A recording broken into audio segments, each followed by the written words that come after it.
It feels weird to finally say it, but the Nintendo Switch 2 is here. Landing against a backdrop of economic goofiness and global unrest, Nintendo has opted to give the people exactly what they want. I've spent the last couple of days getting to grips with the new console, and I've managed to put every single feature through its paces, except for the one that they came up with during lockdown. Nintendo was uncharacteristically upfront about the Switch 2's technical capabilities in the run-up to its release. One particular area of PR focus was Switch 2's backwards compatibility, or more specifically, the tailored upgrades Nintendo itself developed for some of the original Switch's biggest games.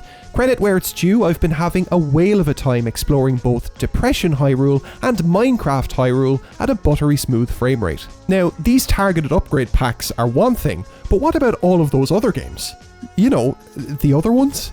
General information on wider back compatibility was muted in the run-up to release. In typical Nintendo fashion, 2 PDFs were published after their April Direct, which listed games incompatible with Switch 2. Outside of that, any and all additional info shared was just vague enough to render us all bewildered.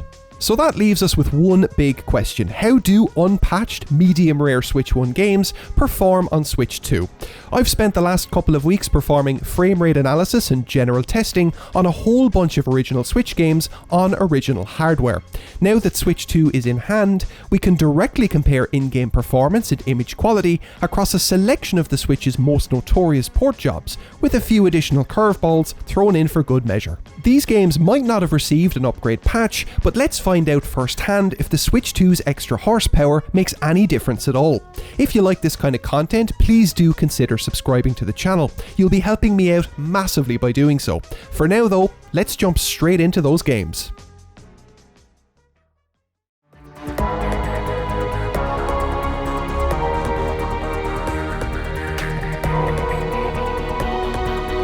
When the Nintendo Switch was originally revealed, few could have predicted that a pokey little handheld could run one of the most demanding console games of the prior generation. Red Faction Guerilla was originally released for the Xbox 360, PS3 and PC in 2009, before receiving a remastered version in 2018 for console and PC. It's that remastered version that made its way to the Switch 1 year later. As you can likely tell from the footage on screen, Guerilla's big draw is destruction. So long as an object or structure is man-made, it can be blown up, shot at, whacked with a hammer, and ultimately scrapped into tiny small bits. Playing as the iconic Joe Shavehead, it's up to you to avenge your brother's death at the hands of the EDF, an oppressive regime that's colonised Mars and her inhabitants with a vice-like grip. Red Faction Guerilla for the Switch is a pretty good port, saddled with one massive caveat: its frame rate. Nestled away in the game's pause menu is a performance toggle that lets you trade frames for fidelity. This might seem standard enough, however, the sheer gulf in frame rate between those graphical modes is seismic. In the context of docked play, which I'll stick to for testing, enabling performance mode nets you a dynamic resolution between 792 and 900p, and it pegs frame rates at around 30 FPS with a 60 FPS cap. You'll see some performance dips when you're in the thick of battle, or when you start smashing apart objects in the environment. However, it never gets egregiously terrible. The quality preset, on the other hand, is egregiously terrible. In this mode, resolution is locked to 900p, detail levels are increased, and ambient occlusion is added. Volition has also applied a 30 FPS cap, but they needn't have bothered. Doing essentially anything other than staring at the sky sends your frame rate plummeting to the ground like this visual metaphor. Hacking chunks off of any in-game structure also does the same thing to your frame rate, with performance often dropping as low as the mid-teens. I mean, if Switch 2 can do anything to improve this, then it's a win in my book. So does it? Well, yes it does actually, and by quite a margin too. The first thing I did on Switch 2 was test the game running in quality mode. I loaded into my home base, took a little trip over to an EDF asset, and proceeded to blast 7 shades out of it. Surprisingly, the game remained locked at its 30 FPS limit, and with no frame persistence issues either. This is a hugely impressive result for a game as taxing on the CPU as Red Faction. At times we're seeing a 2x improvement in frame rate, but the best is yet to come, believe me. Switching over to performance mode and the results are even more impressive. More often than not, performance is now locked at 60 FPS, with only minor frame pacing blips as you traverse the open world. Engaging in heavier bouts of destruction can instigate brief, momentary dips down into the mid-40s, but again, they're brief. I ended my testing run with Red Faction by taking a combat walker into its Wrecking Crew mode, and I was thoroughly satisfied with the results. Seeing is believing when it comes to this game's performance uplift on Switch 2. Across both performance and quality presets, frame rates are often doubled, which has a dramatic effect on playability overall. In summary then, is Red Faction Guerilla better on Switch 2? You bet your Joy-Cons it is.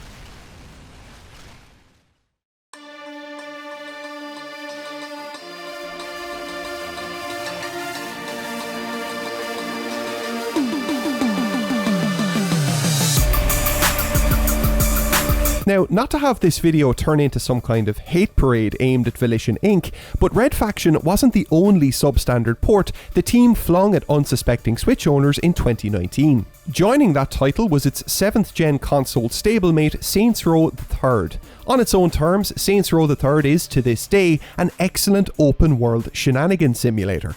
Personally, my heart will always yearn for the second game in the series, despite the universal acclaim garnered by this game right here. Much of that acclaim was thanks to Volition putting some tonal distance between Saints Row and Grand Theft Auto's newfound sincerity.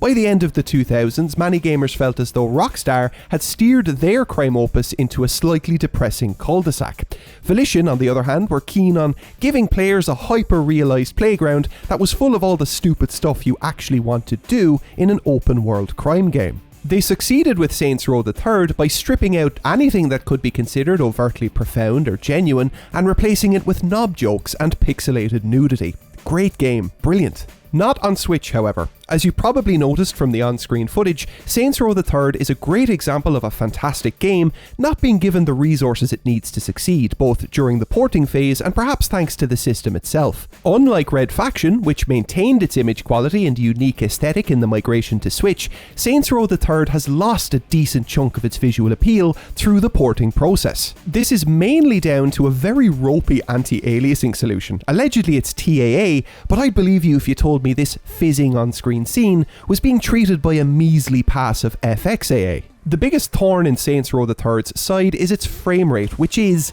to be kind, variable. The porting team has opted for a 60 FPS cap here, which you'll basically never hit. It's not that the frame rate ever gets shockingly low, there are some rare dips into the low 20s, instead it's just painfully inconsistent. Look at the frame graph on the left and you'll see exactly what I mean. Frame delivery is rarely smooth, and this makes the game feel jerky and unpleasant to play. There is a dynamic resolution toggle that you can enable in the game's settings, but this has a negative effect on image quality. Sure, it adds a 5 onto your average frame rate, but frame times are just as inconsistent as before. These issues, coupled with a seemingly inherent input lag, sap a lot of the moment-to-moment fun out of Third's maniacal gameplay loop. Can Switch 2 improve on this poor showing even without developer interference? Let's find out. Both Red Faction and Saints Row share a lot of underlying tech, so it's fair to assume that this game would also benefit from the Switch 2's increased horsepower. With that said, Saints Row III doesn't quite score the same home run that Red Faction managed to muster. Issues with the game's image quality are in no way improved on Switch 2, and there are still some minor graphical grievances that also remain. Resolution is still low, anti-aliasing is still poor, and there's some pretty aggressive pop-in to witness as you zip around the city of Steelport. The Switch 2 can't solve these issues on its own, not without a patch, but all is not lost because we're once again seeing game-changing improvements to frame rate on Switch 2. What was once 30 is now basically 60. The same effective doubling of performance that we saw in Red Faction is extracted from Saints Row thanks to Nintendo's Switch translation layer and the Switch 2's relative grunt. Engaging in some tank mayhem in the appropriately named Tank Mayhem mode was about the only way I could get the game to drop frames reliably on Switch 2, and even then, we're talking minor dips. There was one short stop at the 55 FPS mark when I found myself in the midst of some near-field alpha effects, but that was really the worst of it. Moment-to-moment traversal through the game's world is soothed by a totally flat frame time graph. Just about every issue I could have had with Saints Row's playability on Switch has been solved, and image quality woes aside, Saints Row III is still massively improved on Switch 2.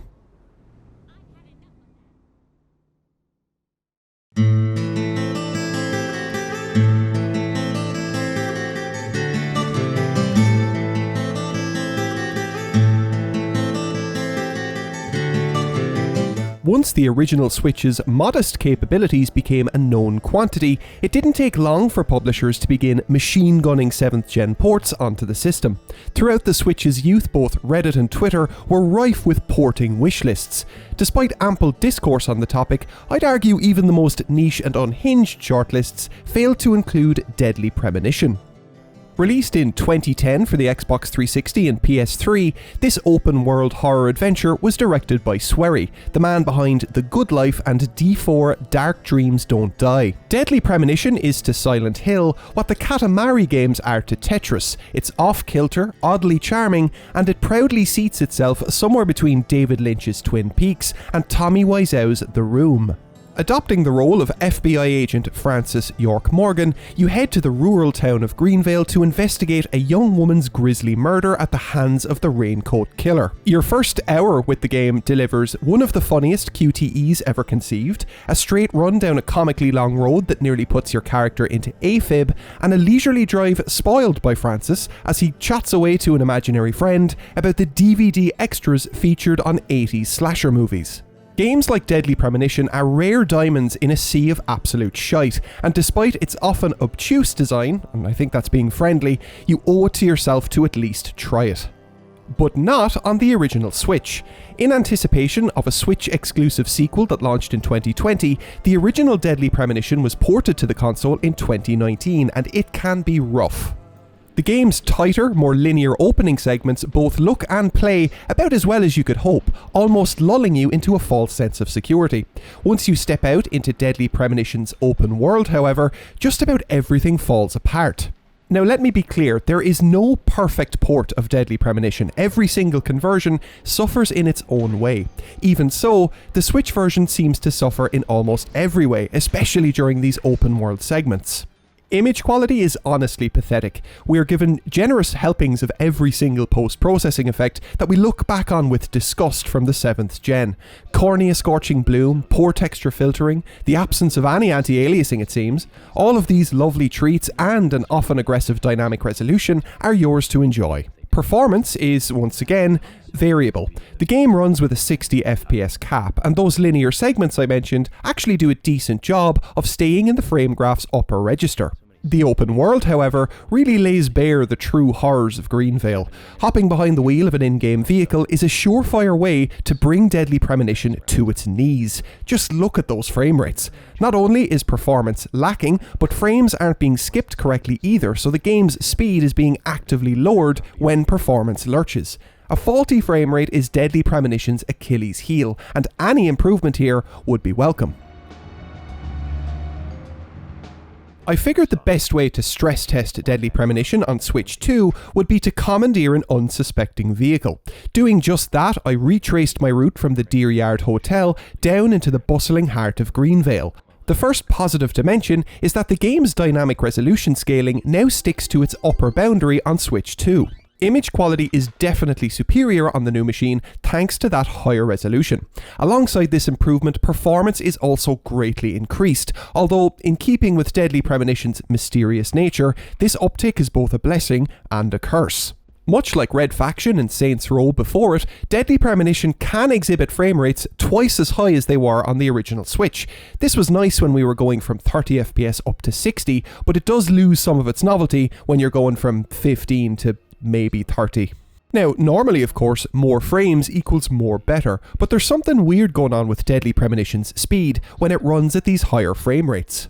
It feels as though the developers singled out in-game locations where slowdown occurs and then altered the game's speed to account for these slowdowns. Now that we're running at much higher frame rates, game speed seems to rapidly increase and decrease throughout the open world in a way that's totally out of step with performance. I was veering all over the road trying to account for this. Controls felt twitchy, and ultimately the game felt just as inconsistent as it did on Switch 1, albeit within a different performance bracket.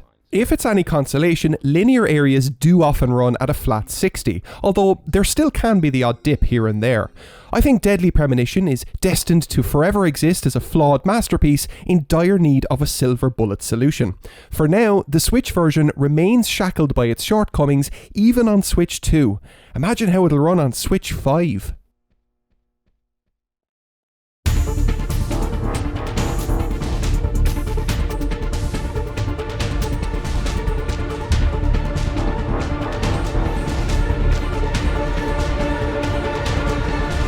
Pivoting away from CPU thrashing open worlds for a moment, I thought it might be worth our time to check out an online title. And what better game to analyse than Blizzard's definitely not a sequel, Overwatch 2.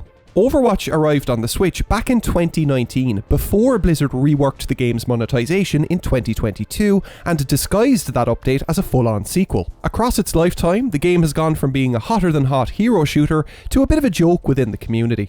Overwatch was once able to satiate the hardcore with tactical gameplay options and a thriving competitive scene. For casual heads like myself, the game's world building and character designs were captivating inroads into a fresh new Blizzard universe. The years haven't been kind, however. Leadership changes, the aforementioned monetization focus, and just a general lack of identity have plagued Overwatch for some time now. I'll likely continue to log in periodically, just to rage quit 20 minutes later. Why do I subject myself to that?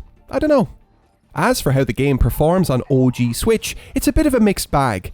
Nintendo's Hybrid is the weakest machine currently supported by Overwatch. A comparably equipped PC wouldn't even meet the game's minimum spec requirements. Despite these limitations, the game works, and dare I say it, sometimes it works pretty well.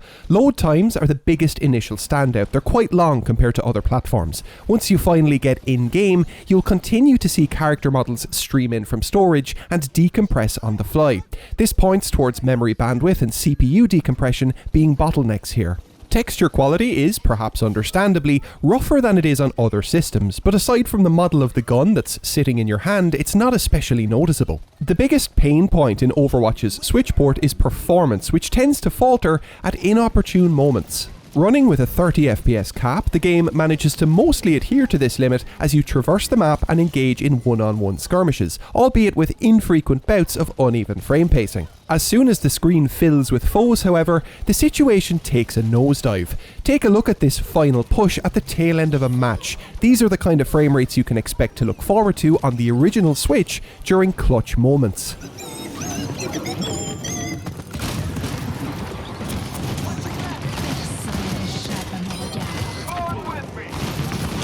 There's space for improvement then, and that's just what Switch 2 brings to the table. Boosts are seen across the board to load times, image quality, and texture streaming also. In essence, the game now looks and behaves exactly as you'd expect it to right out of the gate. That is, as long as you're expecting the game Overwatch 2 at 30 frames per second.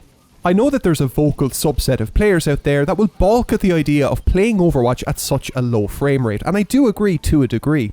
At the very least, the game now hits this target with no issues whatsoever. Frame time graphs are completely flat and FPS readouts are totally stable. I was particularly impressed to see this kind of improvement in a dynamic online title like Overwatch. To be honest, the main reason I tested this game was to see if Nintendo's translation layer for Switch 1 games would throw up any authentication issues with online servers or logins. As it stands, everything seems to be A-OK, but let's not settle for less despite these improvements. Come on Blizzard, let's get a Switch 2 edition of Overwatch 2 out the door pronto.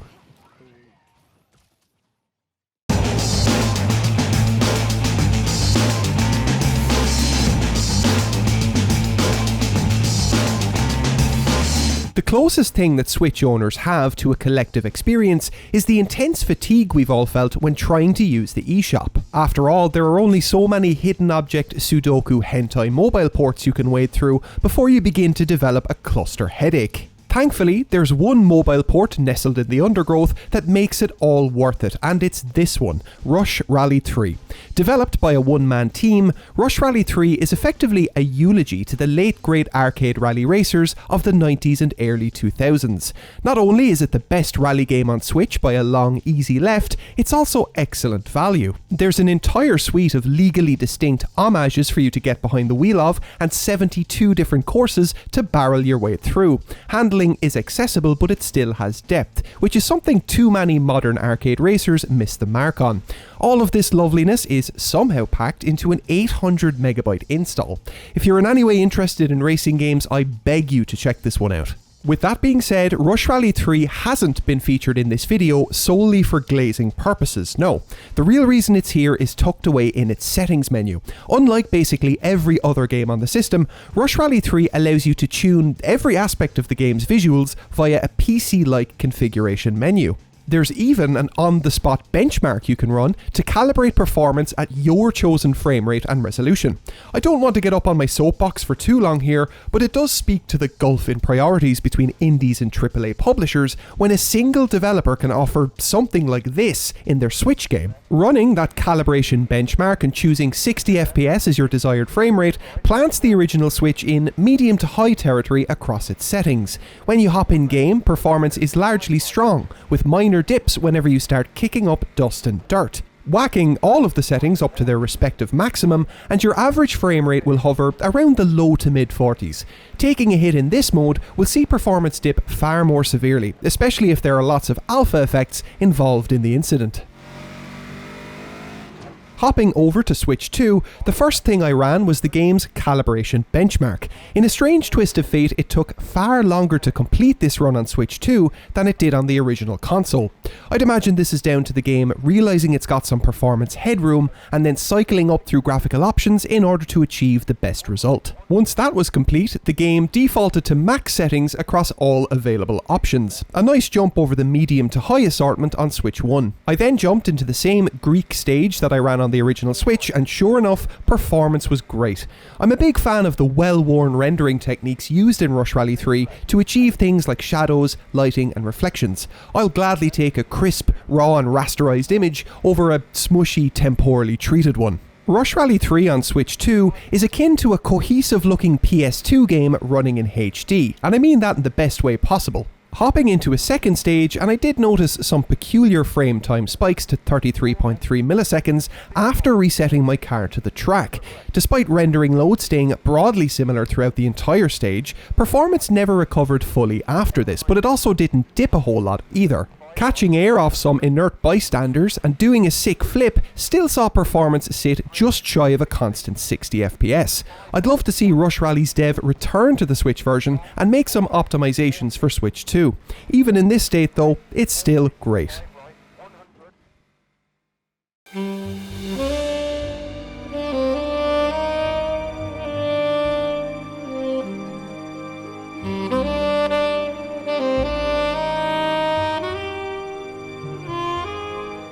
One of the earlier examples of an impossible port, Rockstar and Team Bondi's LA Noire was one of the first titles to exceed the internal storage capacity of the Switch, coming in at an earth-shattering 28 gigabytes. Committing to that hefty install nets you one of the most unique games of the 7th console generation. This open-world detective thriller explores the seedier depths of a meticulously realised 1940s LA, plotting the career of one Cole Phelps as he rises through the ranks of the LAPD's detective squad. The game's admittedly slow pace and its adherence to the bit definitely turned off a lot of players upon the game's initial release, but I'd argue that it's a fantastic fit for handheld play on Switch. Treating it like a good book and plodding your way through a case in bed is an oddly perfect nightcap, so long as you're okay with the occasional grisly crime scene. The game's cast are brought to life by uncanny facial animation tech, and despite the fact that its legacy seems to be rooted in memes, it's still impressive to this day. You'll be glad to know then that much of what makes the game an enduring classic has survived the transition to Nintendo's handheld. Image quality is crisp, thanks in part to the absence of any super modern temporal rendering features. LA Noire is an Xbox 360 and PS3 game at heart that's been conservatively upgraded for its appearance on Switch. Texture quality is improved over the original versions, however, draw distance and pop-in is slightly more aggressive than it was on those older systems. The reason I've included the game in this video is down to its performance, which is, say it with me now folks, variable. Cutting loose through the game's 6 square mile recreation of LA nudges frame rates down into the mid-20s. Whenever the action picks up, such as during a car chase, performance suffers further. Not to compare this game to Deadly Premonition too directly, but each game's performance profile is oddly similar.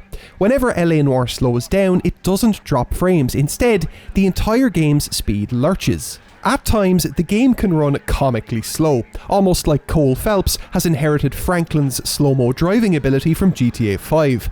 If the Nintendo Switch 2 can remedy these performance woes, it will essentially be solving LA Noire's one and only problem. In keeping with all of the other games we've tested, the Switch 2 does improve LA Noire's patchy performance for the most part. We no longer see sustained dips into the mid-20s during tense gameplay moments. This is a huge improvement in and of itself, however, it isn't always smooth sailing. Jumping into free roam and tackling some street crimes, I did experience some sustained bouts of instability that held LA Noire back from achieving a solid 30 FPS update. Now, if performance was all there was to talk about, I'd still happily recommend that LA Noire diehards sideline their original Switches in favour of Switch 2, but the devil truly is in the detail. As I was testing LA Noire on Switch 2, I couldn't help shake the feeling that something felt off about the game's visuals, particularly when it came to lighting and colour reproduction. For some unknown reason, darker colours in the environment seem to glow with a fluorescent hue. Take a look at Cole's suit here for a solid example. It looks like someone's taken it into Photoshop and screwed around with the blending options. I made sure that HDR wasn't a factor here by double checking my monitor, my capture software and the Switch 2 itself, but I couldn't quite make the problem go away. This is the only game I've seen so far with a distinct visual issue on Switch 2, but I don't want to totally write it off just yet. My testing capabilities are somewhat limited when it comes to HDR, so if anyone watching has access to LA Noire, a Switch 2 and a HDR television, I'd love to know if you've encountered the same problem. Just don't blame me if you end up getting sucked into another full playthrough.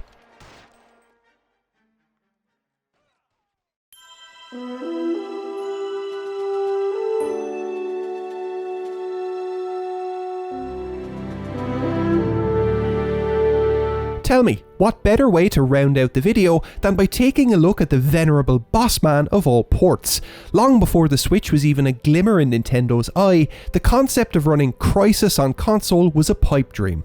The Xbox 360 and PS3 received badly compromised ports of the game in 2011. Fast forward 9 years, and we were now running Crysis Remastered on a downclocked smartphone chip. In the current age of Steam Decks and ROG Allies, it's easy to dismiss the footage on screen as substandard. Sure, the resolution is sub-native and the upscaling is soft, but this is the Crysis running on the Switch. That's mental. As for the game itself, I could sit here and yap, honestly. What Crytek achieved in 2007 with Crysis's underlying tech has simply not been surpassed since. Revisiting Crysis today is bittersweet. You're struck by the depth of the game's physics sandbox and the beauty of its tropical archipelago. After a few hours though, that nagging feeling quietly pulls you aside, prods its finger into your chest, and sternly reminds you that in so many areas, games never progressed past this point. At one stage in history, plenty of us assumed games would continue to become more interactive and more reactive to the player's actions. As it stands, however, Crysis is a rare glimpse at a future that never was. Anyway, before this turns into an 8-hour video essay with actual honest-to-God chapters, let's take a look at Crysis on the original Switch. Porting duties for this version of the game were handled by Saber Interactive, and to be fair, they did a bang-up job. Resolution in docked mode ranges from a low of 540p up to a moderate high of 900p. Now that is quite a wide range of resolutions, and the image can look soft, but what you're getting in return for that scaling is worth the trade-off. Real-time global illumination, per-object motion blur, bokeh depth of field, so many of the nice-to-haves present on other consoles are here to enjoy on Switch. Besides resolution, the only other area in which the game falls short is in its performance. Operating with a 30 FPS cap, sometimes, we'll get to that later, you can easily drag the frame rate down from that ceiling by engaging with enemies, triggering alpha effects, and hitting in-game checkpoints. Once performance takes a hit, frame pacing can slip out of sync for a few seconds before eventually recovering itself. This problem was far more prevalent when the port originally launched. Some targeted patchwork in the interim has significantly reduced the issue's frequency. Even so, the problem is still there to a degree, and coupled with more obvious performance dips during some of the game's key set pieces, there's space for improvement. So to really put Switch 2 to the test, we're going to ram raid one of those set pieces head on. My name is Prophet, and welcome to Jackass, blitzing my way into a densely packed village area and dispatching more than my fair share of unfortunate North Korean men, and the Switch 2 copes admirably. Image quality sees a significant bump on Nintendo's new console, as the game's dynamic resolution scaler no longer has to carve away pixels in order to maintain performance. Speaking of which, most of the major shortfalls in frame rate that we experienced on Switch 1 are now gone, but issues with frame pacing remain. Demanding scenes will cause the game's dynamic scaler and its VSync solution to bicker like an old married couple. Instead of capping itself correctly at 30 FPS, Crysis can slip momentarily to 31 FPS, leading to the game feeling juddery and unresponsive. It's a different kind of performance issue, one that technically stems from the game running too well. The exact same thing happened to both the Xbox Series X and PS5 at launch with their respective Crysis ports. Those ports ended up remedied via a patch. Here's hoping Crytek can re-enlist Saber Interactive to work their magic on Switch 2. Even without direct intervention though, Switch 2 still delivers a vastly improved Crysis experience over its predecessor.